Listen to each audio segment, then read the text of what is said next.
इथं परिस्थिती 4 घराचं अतोनात नुकसान झालेलं आहे. ते कधी काय झालं? 4 वाजता, काल 4 वाजता. काय घडलं काल 4 वाजता? काल 4 वाजता चक्रीवादळ सदृश्य अशी परिस्थिती निर्माण झाली आणि 4 घराचं मोठ्या प्रमाणात नुकसान झालं.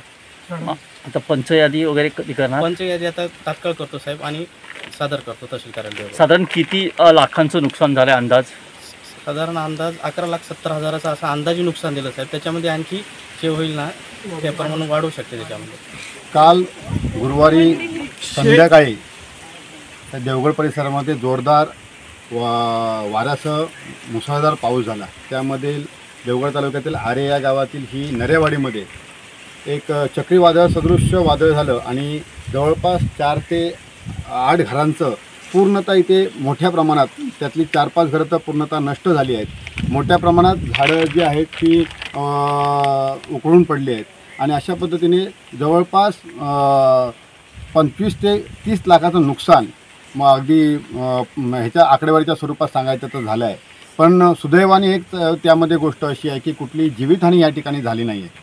या गोष्टीची खबर ज्यावेळी सन्माननीय या मतदारसंघाचे आमदार नितेशजी राणेसाहेब यांना समजली, तात्काळ सकाळी त्यांनी आम्हाला कार्यकर्त्यांना, पदाधिकाऱ्यांना फोन करून सांगितलं की घटनास्थळी तुम्ही भेट देऊन त्या लोकांच्या काय समस्या असतील त्यांना आपल्याला तात्काळ काय मदत करता येईल ती मदत करायची आहे. अशा पद्धतीने त्यांनी आम्हाला ह्या तयारीनिशी इथे पाठवलं आहे आणि आम्हीही त्यांना आता आश्वस्त करतो आहे की आता तात्काळ तुम्हाला आमदार साहेबांच्या माध्यमातून, प्रशासनाच्या माध्यमातून, आमदार साहेबांच्या मार्फत निश्चितच मोठ्या प्रमाणात जे काही नुकसान झालं आहे त्यासाठी जास्तीत जास्त त्यांना अगदी मदत मिळेल अशा पद्धतीची आम्ही कारवाई करण्यास भाग पाडू.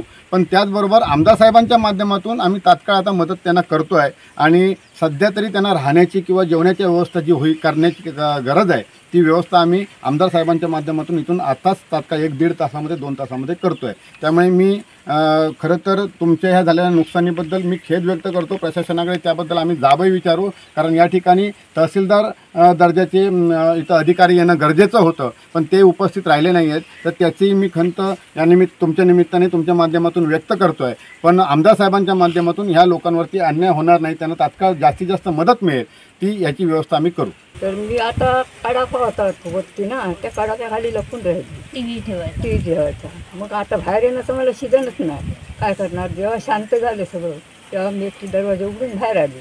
नुकसान झालं, इलेक्ट्रिसिटी सगळं गेलं, तांदूळ सगळं घेऊन गेले आणि आतमध्ये आता राहण्याची पत्रे पण कायच राहिलं नाही.